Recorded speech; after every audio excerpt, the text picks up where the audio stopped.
लेकिन factor theorem आपकी work तभी करती है जब आपका ये जो टर्म है एक्स स्क्वायर का जो कोएफिशिएंट है ये आपका यूनिट हो जाना चाहिए, वन हो जाना। ये दो नंबर्स के बीच आपको गेम खेलना है। तो आप ये समझिए कि एक क्लासरूम है, क्लासरूम में तीन बच्चे बैठे हुए हैं एक बेंच पर। तो जो बीच वाला बच्चा है उससे है लड़ाई, ठीक है। और फ्रेंडशिप किसकी है? साइड वालों की है फ्रेंडशिप। तो पहले तो आपको साइड वालों को साथ में मिला देना है, तो दोनों साइड वालों को आपको मल्टीप्लाई करना है और जो बीच वाला है उससे आपका प्लस माइनस चलता रहेगा, कभी अच्छा कभी बुरा। Hello dear students, welcome to quick school notes. मैं हूं नीरू और आज हम करने जा रहे हैं क्लास 9th का चैप्टर 2 पॉलिनोमियल्स एक्सरसाइज 2.3 का question number 4। Okay, question number 3 तक हम प्रीवियस वीडियोस में कर चुके हैं। सो क्वेश्चन नंबर 4 से सिंपली फैक्टराइज द पॉलिनोमियल। ठीक है, आपको डिफरेंट डिफरेंट पॉलिनोमियल्स दिए गए हैं और आपको उन्हें फैक्टराइज करना है। देखिए, फिर यहाँ हम फैक्टराइज जो करते हैं, फैक्टराइज करने के लिए आपके पास है टू मेथड्स। ओके, तो ये जो टू मेथड्स हैं, one is the factor theorem जो हमने अभी रिसेंटली क्लास 9th में पढ़ा है, and another one is splitting the middle term. Okay, तो देखिए, फैक्टर थ्योरम जो है, फैक्टर थ्योरम का कॉन्सेप्ट क्या कहता है कि x माइनस ए एक फैक्टर होगा अगर p ऑफ a 0 होगा, है ना। p ऑफ a का मतलब क्या है कि आप कोई वैल्यू पुट करेंगे जब पॉलिनोमियल में, और वो पुट करने पर अगर पूरे पॉलिनोमियल की वैल्यू 0 हो जाती है, इक्वल टू 0 हो जाता है, अगर कुछ -1 -2 समथिंग लाइक दिस वैल्यू आप इसमें पुट करेंगे तब, तो जो a होगा उसको आपको x माइनस ए के टर्म में लिखना पड़ेगा and x minus A will be the factor. लेकिन फैक्टर थ्योरम आपकी वर्क तभी करती है जब आपका ये जो टर्म है एक्स स्क्वायर का जो कोएफिशिएंट है ये आपका यूनिट हो जाना चाहिए, वन हो जाना चाहिए। मतलब एक्स स्क्वायर को आपको अकेला छोड़ना पड़ेगा। अब या तो आप इसको कन्वर्ट करेंगे, तो क्या करेंगे, जैसे 12x स्क्वायर है तो आप इसको डिवाइड बाय 12 करेंगे पूरे पॉलिनोमियल को, तो divide by 12 divide by 12 divide by 12 करेंगे तो ये एक्स स्क्वायर बचेगा और यहाँ के जो टर्म्स है वो फ्रैक्शनल हो जाएंगे, 7/12 1/12 ऐसा। बट ये थोड़ा सा लेंदी प्रोसेस हो जाती है, ठीक है। तो जनरली फैक्टर थ्योरम जो है वो हम कब यूज करेंगे, जब हम करेंगे क्यूबिक पॉलिनोमियल्स को सॉल्व, क्योंकि क्यूबिक पॉलिनोमियल्स में जो स्प्लिटिंग द मिडिल टर्म है वो इजीली नहीं हो पाता है। And splitting the middle term जो क्वाड्रेटिक है जिसमें पावर 2 होती है, क्वाड्रेटिक पॉलिनोमियल्स में सबसे इजीएस्ट जो मेथड है वो है स्प्लिटिंग द मिडिल टर्म, ठीक है। तो यहां पर हमें, क्योंकि ये एक क्वाड्रेटिक पॉलिनोमियल दिया गया है, so instead of going to the factor theorem and dividing it by 12 और इतना उसको लेंदी करने के बजाय हम इजीली क्या करेंगे, स्प्लिटिंग द मिडिल टर्म, ठीक है। So let's start. So your polynomial is 12x square minus 7x plus 1, ठीक है। अब splitting the middle term, वैसे तो आप क्लास 8th में कर चुके हैं। इन द मिडिल टर्म में आपको क्या करना है कि जो फर्स्ट और लास्ट पार्ट है इनको आपको पहले मल्टीप्लाई करना है, जो कोएफिशिएंट्स, ठीक है। तो ये है 12 और ये है 1, तो आप करेंगे 12 into 1, it will give you 12। तो अब 12 आ गया ये, और जो मिडिल का जो टर्म है वो क्या है, मिडिल टर्म है आपका -7। अब इन्हीं दो नंबर्स के बीच आपको गेम खेलना है। तो आप ये समझिए कि एक क्लासरूम है, क्लासरूम में तीन बच्चे बैठे हुए हैं एक बेंच पर।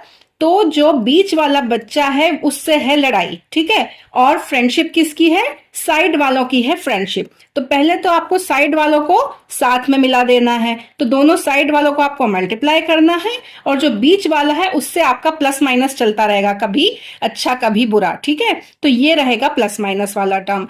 अब जो मल्टीप्लीकेशन वाले टर्म थे, एंड वाले टर्म थे 12, अब आपको ये देखना है कि 12 किन किन चीजों के मल्टीप्लिकेशन से बन रहा है, यानी कि 12 के फैक्टर्स क्या हैं।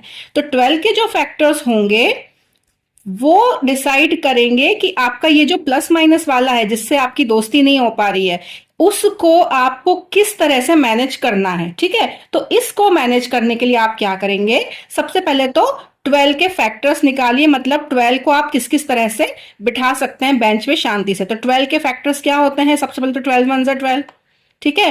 देन 2 6 2 ज़ा 12 या 2 6 ज़ा 12, देन 4 3 ज़ा 12 या 3 4 ज़ा 12, ठीक है। आप चाहें तो प्राइम फैक्टराइजेशन से प्रॉपर फैक्टर्स निकाल सकते हैं और उसमें फिर आप 2 2 3 3 जो भी टर्म्स आएंगे उनको आप लेके सॉल्व करके देख सकते हैं कि ओके।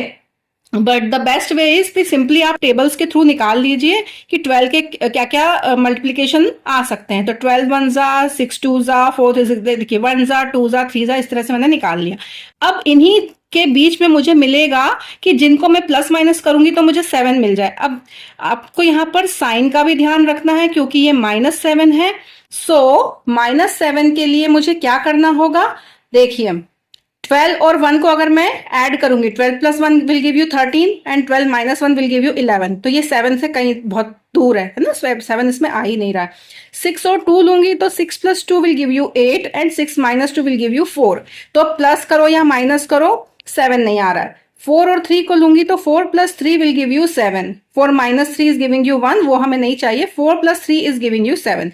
तो हमें -7 बनाने के लिए 4 और 3 लेना है। अभी इतना समझ में आ गया, 4 और 3 लेना है, लेकिन इनके साइन क्या लेना है, पॉजिटिव लेने हैं, दोनों प्लस का लें, दोनों माइनस का लें, कि एक प्लस एक माइनस लें। तो ये डिपेंड करेगा कि आपका ये नंबर कैसा है। तो -7 बनाना है मतलब दोनों नंबर को हमें ऐड करना है। ऐड तो करना है लेकिन माइनस का 7 है तो दोनों ही नंबर हमें नेगेटिव लेने पड़ेंगे जिससे कि वो ऐड भी हो जाए और साइन भी माइनस का दे दें।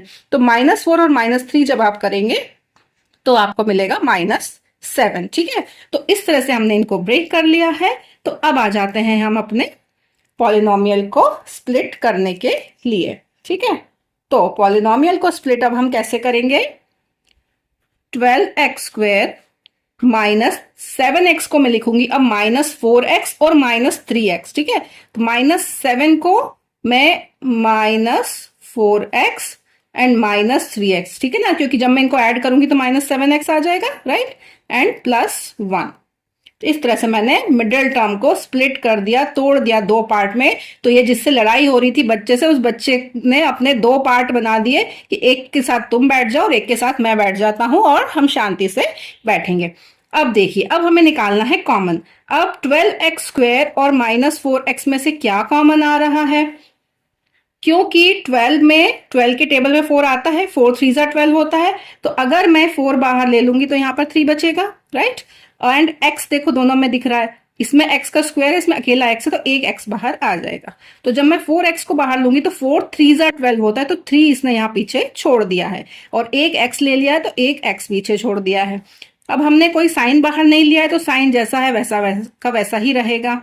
4x मैंने पूरा का पूरा देखिए बाहर ले लिया है, तो जब कुछ नहीं बचता है तब क्या बचता है, 1 बचता है, क्योंकि इसके मल्टीप्लीकेशन में 1 रहा होगा, तभी हमने पूरा 4x बाहर ले लिया। तो 3x - 1 बचेगा। ठीक है, अब क्योंकि हमें यहां भी 3x - 1 ही बनाना है, क्योंकि हमें फैक्टर को कॉमन लेना पड़ेगा। तो 3x यहाँ पर -3x + 1 है, तो आपको 3x - 1 का मतलब क्या है, आपको साइन चेंज करना है। साइन चेंज करना है मतलब एक माइनस को मैं बाहर ले लूं। अब अकेला साइन तो बाहर आएगा नहीं, कुछ नंबर भी लेना पड़ेगा। अब क्योंकि यहाँ पर और कुछ भी कॉमन नहीं है, तो जब कुछ नहीं होता तब हमेशा 1 होता है, तो आपको एक 1 बाहर ले लेना है।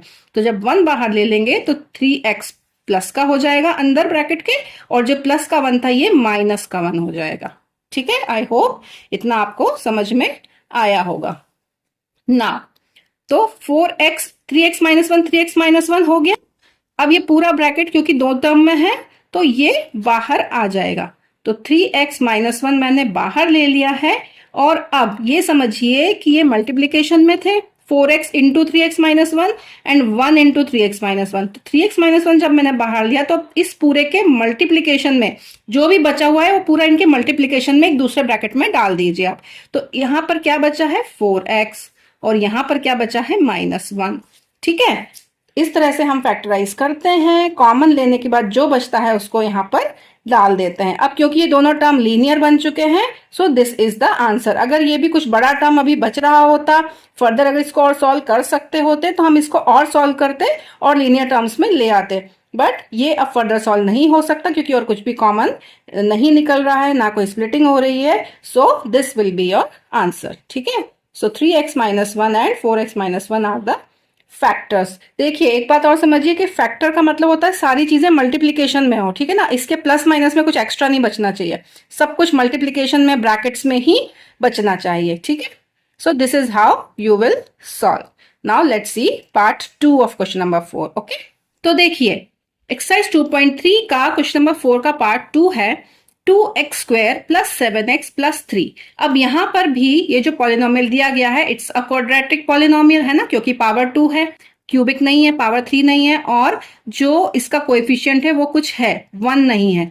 तो अगर ये वाली कंडीशन है कि अगर कोएफिशिएंट 1 नहीं है और एक क्वाड्रेटिक है तो हम स्प्लिटिंग द मिडिल टर्म ही करेंगे, ठीक है। अगर क्यूबिक होता और यहाँ पर कोएफिशिएंट 1 होता तो हम फैक्टर थ्योरम पर जाते, बट अभी हमें नहीं करना है, simply we need to do the splitting the middle term. अब वापस से स्प्लिटिंग द मिडिल टर्म क्या करना है, बीच वाले बच्चे को दो पार्ट में डिवाइड करना है जिससे सब दोस्ती के साथ बैठ सकें। तो पहले और आखिरी बच्चे को ले आइए, 2 इंटू 3, 2 3 जा 6, और बीच वाला बच्चा क्या है, +7 है, ठीक है ना, अच्छा वाला है, प्लस वाला है। तो अब 6 के बनाए हैं फैक्टर्स, तो 6 के फैक्टर्स क्या होंगे, पहले तो 6 1 जा 6, देन 2 3 जा 6, और कुछ हो सकता है क्या, 6 1 जा 6, 2 3 जा 6, दैट्स ऑल, ठीक है। अब 7 को हमें प्लस माइनस करके निकालना पड़ेगा, तो 6 और 1 को देखिए, 2 और 3 को देखिए, तो 6 + 1 आपको 7 दे देगा, है ना। 2 + 3 करेंगे तो 5 होगा, 2 - 3 करेंगे तो -1 आएगा। ये हमें नहीं चाहिए, हमें 6 और 1 चाहिए, तो 6 + 1 करके 7 मिल रहा है, और क्योंकि प्लस का 7 है तो यहाँ 6 और 1 दोनों के साइन क्या रहेंगे, पॉजिटिव ही रहेंगे, ठीक है ना। तो आ जाइए अब क्वेश्चन पे। So what we will write here is 2x² plus, देखिए ये जो पार्ट को मैं तोड़ रही हूं, सिंपली बस उसमें आपको x लगा देना है ना, उसमें ज्यादा सोचना नहीं है। तो 7x को हम क्या लिखेंगे अब, 6x प्लस 1x, तो 1x को मैं अकेला x लिख सकती हूँ, राइट, एंड प्लस ये जो 3 था ये वाला 3 आ जाएगा। सो 2x² plus 6x plus x plus 3। अब कॉमन निकालना है, देखिए यहाँ तो सिंपली मुझे x प्लस 3 दिख रहा है, उसमें कुछ भी कॉमन नहीं निकलेगा, तो ये ऐसा का ऐसा एक फैक्टर बनेगा। तो हमें ये देखकर यहाँ पे दिमाग लगा लीजिए कि ये x प्लस 3 है, तो यहाँ भी कुछ ना कुछ करके x प्लस 3 बनना चाहिए। अब देखिए 2 और 6 में से क्या कॉमन आएगा, 2 3 जा 6 होता है, तो 2 तो बाहर आ गया, x² और x में से एक x बाहर आ गया, तो 2 और x बाहर आ गया तो एक x बचेगा, फिर प्लस, फिर 6x में से x निकल चुका है और 2 निकल चुका है, तो 2 3 जा 6 होता है, तो 3 जा मतलब 3 बचेगा, x प्लस 3 प्लस ये जो x प्लस 3 है इसको एज इट इज लिखकर ब्रैकेट लगा दीजिए, क्योंकि इसमें कॉमन कुछ नहीं है, तो इसका मतलब है कि इसके इनटू में एक 1 रहा होगा, जब कुछ भी नहीं है तो मतलब 1 रहा होगा। अब x प्लस 3 को हम ले लेंगे बाहर, तो x प्लस 3 आ जाएगा कॉमन, और बाकी जो भी बच रहा है वो पूरा एक ब्रैकेट में डाल देना है। इसमें आपको सोचना नहीं है कि मैं क्या लूं क्या नहीं लूं, कहां प्लस लगाऊं कहां माइनस लगाऊं। x प्लस 3 लिया, अब ये जो भी था 2x था ले लिया, प्लस था ले लिया, x प्लस 3 के बाद कुछ नहीं बच रहा था तो 1 रहा होगा तो 1 ले लिया, ठीक है। सो x plus 3 into 2x plus 1, इस तरह से आपने कर दिया है फैक्टराइज। एक बार चेक कर लीजिए कि फर्दर और कुछ सॉल्व तो नहीं हो रहा है, जी नहीं, और कुछ सॉल्व नहीं हो रहा है, so this is your answer. Okay, now part 3 of question number 4। So now part 3 of question number 4 है 6x² प्लस 5x माइनस 6, ठीक है।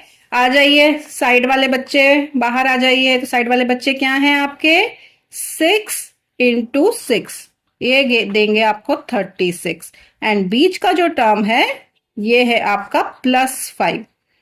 ओके, अब चलिए 36 के निकालते हैं फैक्टर्स। तो 36 को हम क्या क्या लिख सकते हैं, 18 2 जा 36, 9 4 जा 36, 12 3 जा 36, ठीक है। अगर आपको ये चीज नहीं बने, वैसे तो टेबल्स आती हैं तो इजीली आपको पता होना चाहिए कि 36 किस किस टेबल में आता है ना।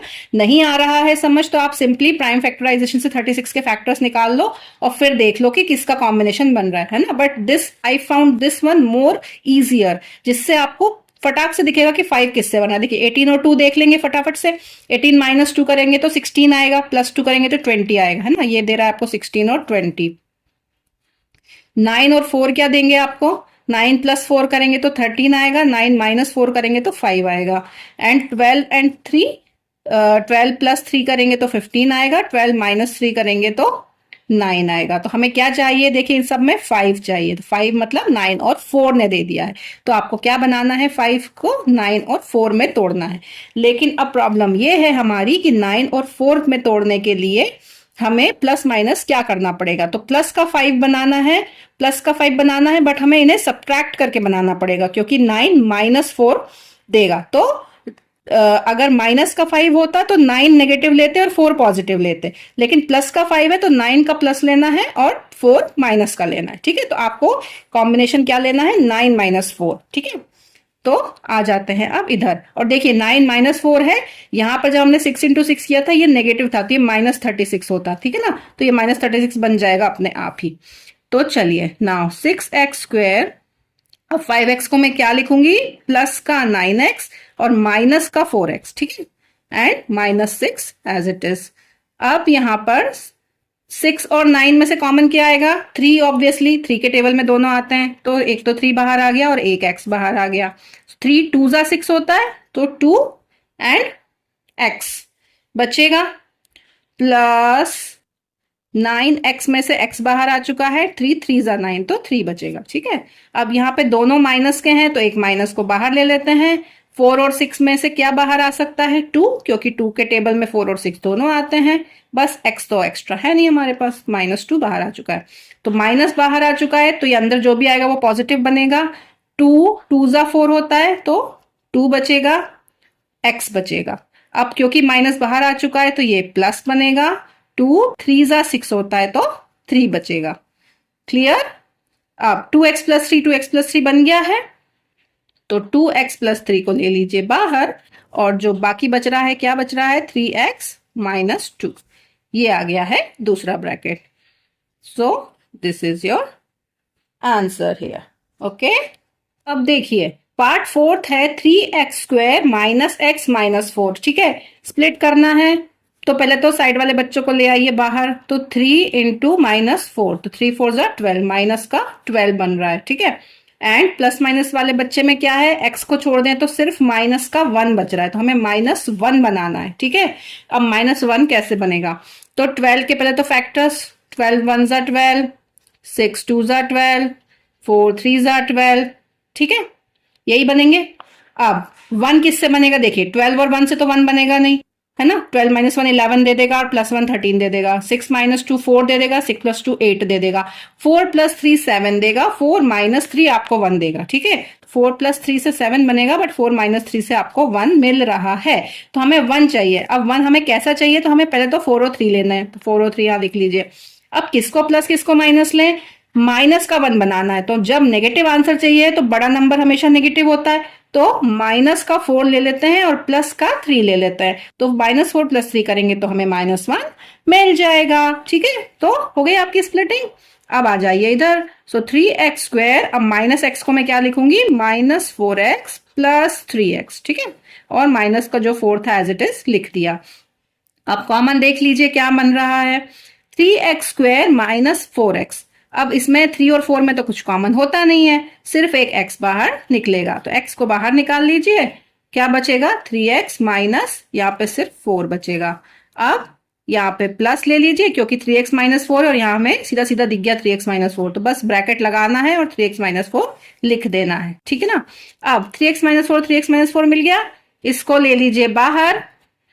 दूसरे ब्रैकेट में जो भी बच रहा था, यहाँ पे था x, यहाँ पे था प्लस, और यहाँ पे था, क्योंकि 3x - 4 के इंटू में कुछ भी नहीं है, तो यहाँ पर क्या रहा होगा, यहाँ रहा होगा 1, तो यहाँ पर हम ले लेंगे 1। सो 3x - 4 एंड x + 1, ये आ गए आपके फैक्टर्स।